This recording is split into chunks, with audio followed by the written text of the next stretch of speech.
Halo Sahabat Custom, selamat datang ke channel Bis Custom.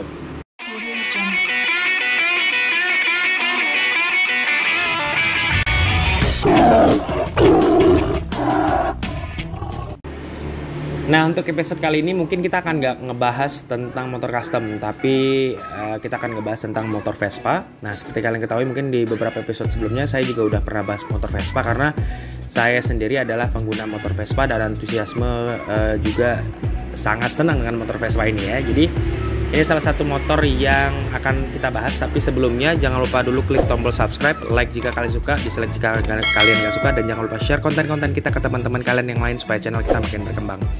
Nah, mungkin udah 2 bulan nggak upload ya. Nah, untuk episode kali ini saya akan ngebahas motor yang ada di samping saya. Mungkin kalau kalian yang awam terhadap Vespa nggak tahu nih motor apa, Vespa apa. Jadi Vespa itu sebenarnya nggak terlalu banyak jenisnya, ada cuman sekitar 5 jenis. Kalau Vespa sendiri ada Vespa Primavera, Vespa LX, ada Vespa juga ada Vespa S, itu kembarannya Primavera, kembarannya Vespa LX. Kalau Vespa Primavera kembarannya Sprint. Dan ini dan di bagian LX juga ada satu lagi yang namanya LXV, itu langka banget. Nah, yang kalau ini adalah Vespa paling atas GTS. GTS juga ada yang kembarannya itu GTS V, tapi ini adalah GTS yang 150, dan GTS juga ada yang mengeluarkan varian 300 cc. Nah, yang sekarang saya mau review ini adalah motor Vespa GTS 150 cc yang tipe 3V. Jadi kalau tadi udah tahu jenis-jenis Vespa ada sekitar 6 ya, 6, 7 sekitar itulah, nggak terlalu banyak jenis Vespa. Bisa searching aja dari yang segalian itu. Kalau yang udah pernah kita review LX ya, LX itu udah pernah kita review. Dan nanti ada beberapa banyak review motor Vespa karena kebetulan di Bis Custom juga sekarang sudah bisa untuk ngebengkel motor Vespa gitu. Balik lagi ke motor ini. Jadi motor ini adalah motor 3V. Nah, Vespa sendiri sudah 3 kali beregenerasi. Dari paling pertama kali itu adalah 2V. Keluhannya biasanya kalau 2V itu terlalu gregel ya, namanya juga generasi pertama. Yang ini adalah 3V generasi kedua yang sudah dilakukan penyempurnaan dengan ada 3 valve. Tentunya pasti lebih hemat ya, pasti lebih hemat dibandingkan 2V. Jadi kalau kalian mau cari Vespa, saya saranin minimal udah 3V lah. Kalau 2V itu pertama kelemahannya karena spare partnya juga susah ya, karena cuman keluar dari tahun 2011-an. Kalau di Indonesia dari 2011-an sampai 2013-an. Nah, kalau 3V ini cukup lama generasinya, dari tahun 2013-an sampai tahun 2016-an juga masih ada. Nah, 2017 pun masih ada. Barulah berganti ke generasi yang paling terakhir, yaitu generasi iGet. Nah, kalau iGet sama 3V sebenarnya basicnya sama mesinnya, cuman ada beberapa penyempurnaan sehingga lebih efisien aja gitu. Tapi kalau gregel ya, kalau kalian tanya gregel itu seperti apa? Seperti ada tendangan-tendangan kecil pada saat di RPM rendah, itu gregel tuh. Itu namanya, itu semua terjadi di semua Vespa. Cuman di setiap generasinya ada pengurangan lah, lebih sempurna, tapi nggak akan hilang. Nah, kalau kalian mau hilang, kita langsung bahas aja motor ini. Kalau di mesinnya sudah saya upgrade dengan CVT Dr. Puli. Nah, itu Dr. Puli itu supaya gregelnya hilang. Nanti kita cobain untuk membawa impresinya seperti apa pada saat RPM bawah, karena gregel itu biasanya dirasakan di RPM bawah. Nah, untuk spesifikasinya kita bahas dulu ya. Untuk lampu-lampu, kalau untuk yang 3V tahun 2000, ini tahun 2014 tapi pendaftaran tahun 2015. Jadi memang pembuatannya di 2014 akhir, jadi pendaftarannya di 2015. Jadi masuknya tahun 2015. Nah, jadi kalau untuk di GTS ini sendiri, dari lampunya dia masih pakai halogen aslinya yang warna kuning itu, tapi ini udah saya ganti dengan lampu yang LED gitu. Dan untuk di sennya juga seperti itu, masih halogen semua, dan sampai belakang juga sen belakang dan lampu stop lampnya juga masih halogen. Nah, kalau untuk speedometernya sendiri, kalau di 3V-nya GTS ini, kalau di Sprint kan udah digital ya untuk speedometer, dan juga di bagian odometer dan juga di bagian indikator bensinnya. Kalau ini masih full digital, masih full analog. Dia udah ada yang digital tapi yang tahun 2018 ke atas kalau tidak salah ya, 2018 atas. Tapi yang ini masih pakai analog, tapi nggak masalah. Keren juga bentuknya. Jadi mirip banget dengan LX. Sebenarnya LX itu adalah bagian mininya dari Vespa Super ini sendiri. Nah, Vespa GTS Super ini sendiri kalau pasarannya sekarang sekitar ya 40 jutaan lah ya, 40 jutaan, 35 sampai 40 jutaan tergantung kondisinya.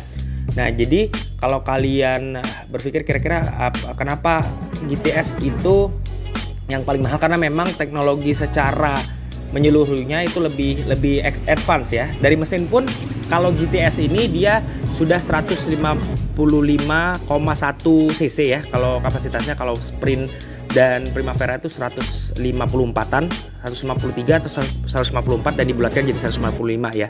Nah untuk horsepower-nya terasa banget bedanya. Jadi kalau di Sprint itu dapatnya di 12,66 kalau nggak salah, 12,66 tenaga kuda. Kalau ini meloncat sampai hampir 15-an, jadi cukup lumayan bedanya dan itu terasa banget ditarikan menengah ke atas ya. Pas di menengah ke atas tenaganya itu enak banget dan paling nyaman. Selama saya mencoba Vespa ini yang menurut saya paling nyaman karena dari segi-segi kaki-kakinya juga langsung kita bahas juga. Di kaki-kakinya memang paling nyaman, shock belakangnya udah dual shock ya di kiri dan kanan, beda kayak di Sprint, Primavera dan LX dan lain-lain ya. Itu biasanya cuma satu shocknya di belakang di bagian kiri. Nah kalau ini udah dua. Nah di depannya juga sama, hampir mirip dengan Sprint. Shocknya masih satu shock yang di depannya dan pakai foroknya tetap forok yang di bagian kiri ya, di bagian kiri. Dan lengan ayunnya masih pakai teknologi Vespa ciri khas lamanya kayak ada kingpin ya dan lain-lain lah. Kalau untuk teknisnya bisa cari lebih lanjut lah. Nah, yang impresi yang saya dapatkan itu tadi ya, dari tarikannya lebih enak dan juga kebetulan Vespa GTS ini sudah double cakram. Nah, itu paling menonjolnya di situ. Vespa GTS ini sudah double cakram, beda dengan Vespa yang lain yang hanya mengandalkan cakram depan dan di belakangnya menggunakan tromol. Nah untuk pengeremannya sendiri kalau di belakang itu satu pot untuk ininya cakramnya dan yang di depan dua pot gitu ya. Nah mungkin itu aja untuk spesifikasinya. Secara body sih menurut saya karena saya senang klasik ya, jadi memang bodinya ini lebih kurang modern dibandingkan yang lain. Kalau Sprint kan agak lebih tajam dan lampunya kotak gitu ya. Kalau saya senang dengan paguyuban lampu bulat, enak banget lihatnya lampu bulat karena Vespa itu menurut saya lampunya bulat. Nah itu pribadi ya, pendapat pribadi saya. Dan untuk di Vespa ini saya dapat udah langsung ada windshieldnya, ini yang original. Kalau nggak salah originalnya cukup mahal ya. Originalnya sekitar 2.700-an, 2 juta setengah sekitar itulah. Dan saya dapat back racknya juga. Misalnya semuanya masih full original. Saya dapat ini di kilometer 16 ribuan. Nah enaknya Vespa GTS ini biasanya jarang pengguna GTS itu yang dipakai untuk balap-balapan atau untuk dipakai untuk harian karena memang biasanya barang untuk disimpan gitu ya. Saya dapatnya ini barang koleksi jadi masih 16.000, bayangin dari 2015. Berarti jarang banget nih motor dipakai dalam kondisi yang sangat prima dan bodinya saya dapat warna grey matte. Untuk lecetnya sih ada sih lecet-lecet pemakaian gitu ya, cuman nggak masalah lah, minor itu lecet-lecetnya. Nah secara overall sih saya puas banget dapetin ini dan memang dibanding Vespa lain ini yang paling nyaman sih, paling nyaman. Nah, untuk kekurangannya sendiri kalau menurut saya berat ya, dibandingkan Vespa lain ini yang paling berat karena bebannya lebih gede dari postur tubuh Vespa-nya sendiri paling besar gitu ya. Dan mungkin itu aja yang bisa saya review. Saya mau nunjukin ke kalian seperti apa suara motor ini dan bagaimana impresinya untuk ngebawa motor ini. Ayo kita bawa jalan dulu ya supaya kita tahu beda-bedanya nanti pada saat kita jalanin sama-sama motornya ya. Ayo kita lihat. Oke guys, nah ini dia kondisi motornya. Ayo kita coba hidupin gimana startnya. Kalau ngidupin jangan lupa seperti biasa tunggu ininya mati baru hidupin. Ini indikator oil, ini indikator lampu, ini lampu jauh, dan ini lampu sen. Nah ini untuk kecepatannya, dan ini untuk mesin, ini jam sebenarnya, dan ini odometernya. Lampunya sendiri udah saya ganti tuh, LED warna putih, cakep. Yuk langsung aja kita start. Nah itu dia startnya, dan mari coba kita bawa jalan. Waduh repot, start dulu. Nah yuk kita coba bawa jalan.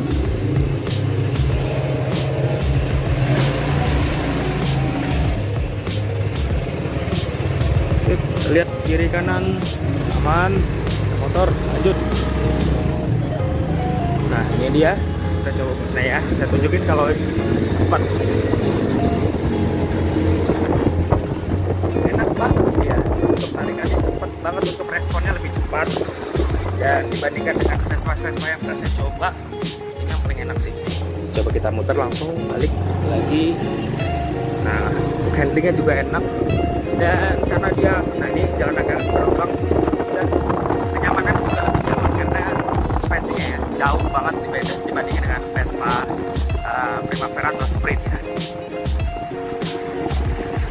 So, kita balik lagi.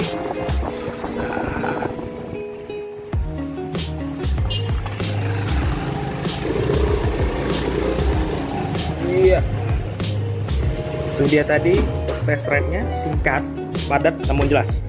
Mungkin itu aja, langsung kita balik lagi. Nah, mungkin itu dia tadi penampakannya setelah kita jalan sama-sama. Dan menurut saya memang nyaman, sangat nyaman ya. Memang sangat nyaman sekali. Dari RPM bawahnya sudah tidak terlalu gergel lagi karena memang sudah saya upgrade. Jadi saran saya buat kalian, upgrade aja lah CVT-nya supaya lebih nyaman gitu ya. Kemarin saya habis biaya upgrade sekitar 4 jutaan ya untuk biaya upgrade pakai Dr. Puli. Kalau mau lebih murah bisa pakai Kawahara atau pakai Malossi. Malossi juga udah terlalu mahal sih. Pakai Kawahara aja juga nggak apa-apa, udah oke. Cukup ganti per clutch-nya ganti, per kecilnya juga ganti, terus roller ganti. Mungkin itu aja yang untuk ngilangin gergelnya. Nah, itu udah cukup. Mungkin saya mau kasih lihat ke kalian penampakan secara utuh motornya, dan inilah penampakan secara utuh motornya.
Nah, itu lihat tadi teman-teman untuk penampakan secara utuh motornya. Mungkin untuk episode kali ini itu aja yang bisa dibahas. Kalau kalian punya Vespa boleh tanya-tanya di bawah, karena kedepannya saya punya rencana pengen gimana kalau bis custom kita buat cabangnya khusus untuk Vespa ya. Itu menarik tuh sebenarnya. Ya, jadi coba komen-komen di bawah untuk pengalaman kalian mencari Vespa second atau Vespa kalian yang sekarang kalian pakai itu Vespa apa, kelebihan dan kekurangannya boleh share di bawah supaya teman-teman yang lain yang baru mau pakai Vespa juga tahu apa-apa aja yang harus diperhatikan. Nah, mungkin itu aja. Kalau ada yang kurang saya mohon maaf ya, karena juga saya belum lama-lama banget juga main Vespa, paling baru tahun 2019-an mulai main Vespa, tapi ini saya coba sharing aja first impression saya menggunakan Vespa GTS ini, karena saya kemarin habis ganti Sprint Primavera, dan ini baru menurut saya pengalaman baru mengendarai Vespa GTS ini untuk dipakai harian. Dan kalau saya sih mantap aja ya. Kalau poinnya dari 1 sampai 10 mungkin 8 lah, karena paling nyaman. Karena saya suka kenyamanan ya. Lebih suka nyaman daripada kebut-kebutan. Dan ngebutnya juga oke untuk ditarikan atas, walaupun tenaganya nggak bisa dibandingkan dengan motor-motor Jepangan ya yang bodinya mohon maaf plastik gitu ya. Kalau ini besi. Mungkin itu aja. Terakhir saya menjual terus motor custom Indonesia dan juga pervespaan di Indonesia. Dan jangan lupa seperti biasa klik tombol subscribe, like jika kalian suka videonya, dislike jika kalian tidak suka, dan share konten-konten kita ke teman-teman kalian yang lain. Dan terakhir saya menjual terus motor custom udah tadi ya. Oke, itu aja. And as always, peace.